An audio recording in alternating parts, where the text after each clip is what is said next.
Hey y'all, so I am cooking up lunch and I like to record a lot of times when it's the stage. I like to record in color, but I like the black and white effect just because it's a little bit less distracting to me. I realized I left it on that setting, so here I am in black and white. So I'm cooking lunch. I literally have been looking at recipes and then trying to get myself hungry. And I'm not really that hungry, but I know when I do get hungry, I'm going to be really hungry, and then I'm going to probably make bad decisions. Not really, because I don't. Pretty good.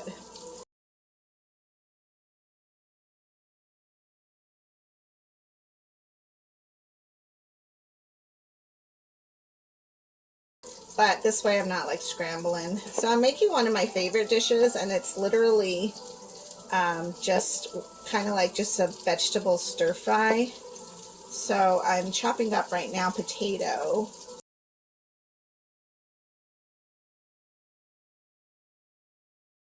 But I'm just going to take it slow and steady. I'm not going to overeat potato because I don't want to come this far. I kind of feel like, I don't know, in the back of my head I keep thinking I don't want to develop an eating disorder, because that would be really easy to do.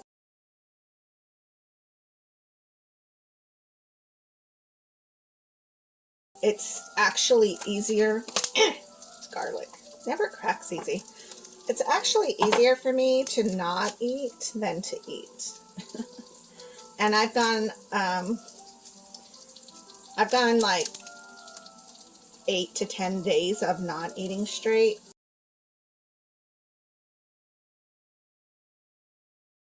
And you wouldn't know it because I'm not super thin, but it's not good for your kidneys to not eat. But I just hate feeding my body when it's not hungry.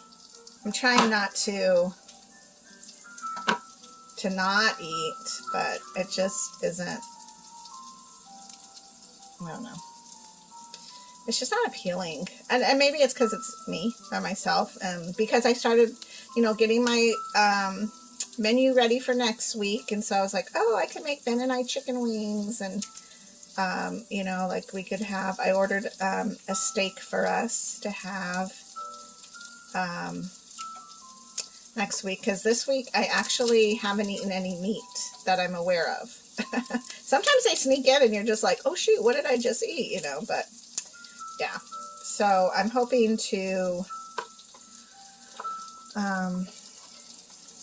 maybe feel better about eating next week. Last night though at the club I was really hungry at 10, and they had closed their kitchen already, and all I could think about was a cheese quesadilla. But I decided to come home and not stop on at Los Betos on the way home. And I was tempted because I'm like, oh man, to get me a cheese quesadilla, yum. And I danced a lot yesterday. And I actually danced outside, which is even more hard on your body because you get so hot. The weather here is beautiful, but it's also still pretty hot. Got home and decided to eat my egg. And so it's I am really good.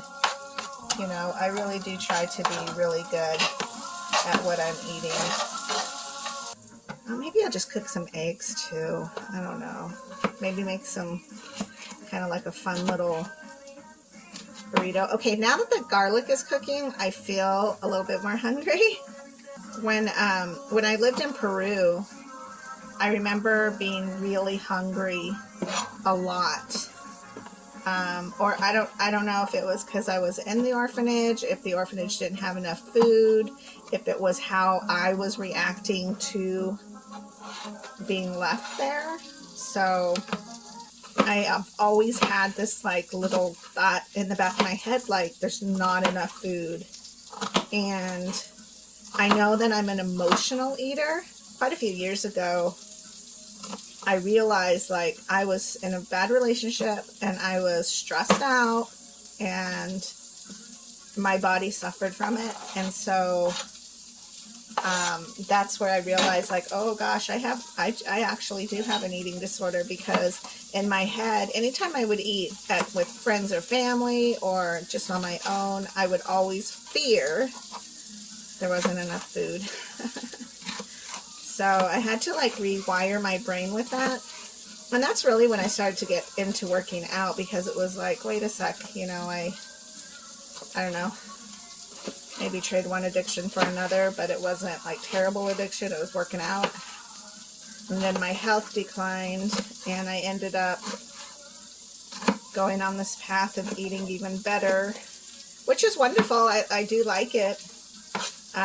There was a period of time where I was throwing up my food because I did not feel like I was pretty at the size that I was. And, you know, when you're young and immature, and you have self-contempt, all those fun words, you know, you don't have self-worth, then it's easy to get locked into that idea that you're not enough. And I was adopted, so I mean, you know, adoption does play a role in a lot of behaviors that I've had. So I was blessed with having really great people who adopted me. But regardless, you still have some pretty big side effects from being adopted. Rejection and abandonment is big in a kid's head. So I remember throwing up my food, and then I had a good friend who was like, if you keep throwing up your food, I'm going to tell your dad. And I was like, oh my God, don't tell my dad.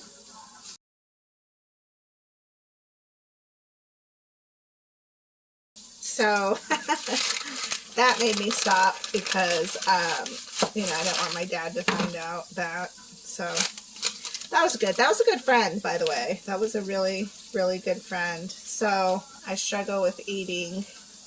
Sorry, I'm like, what is on me? There's these moths that have taken over Tucson, it seems like. I don't know how or why they came. It says they come out of processed food. That's where they lay their little eggs, but I don't really got processed food in my house. And they're not, you know, it's not like they're really in my house until they come in my house. They're being born outside and then coming in. They're going to be starving to death. They're looking for processed food here. That's funny. I make myself laugh. Anyhow, what was I saying? So, yeah, right now I thought that was another moth on me. When I was doing the dishes, I was trying to keep them out of going in the dish sink, because, you know, I don't want them to drown in my dishwater unnecessarily. I don't even know what moths are good for. I'm assuming they eat other pesky bugs, maybe the mosquitoes, but I don't know. Okay, so that looks pretty good. Turn this around. Of course, it's in black and white, but it's a lovely yellow orange shade. Yeah, so after I got over that throwing up my own food, I think I just went the other way and started to use food as to heal my feelings. But now it's like, kind of like an effort thing too, like, ugh, I have to cook and then clean these dishes. It's just one person eating, but that's okay. So I'm going to add Rotel to my lovely little dish here. Yeah, that's pretty much it. I think I'm gonna go for now, and I will talk to you guys soon. So, bye.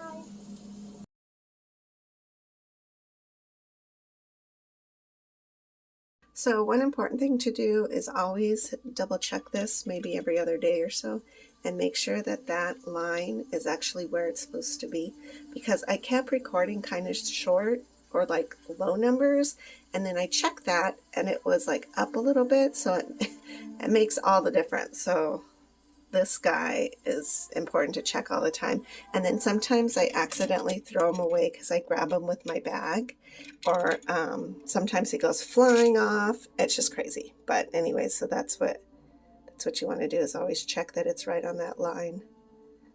All right. I'll talk to you guys later.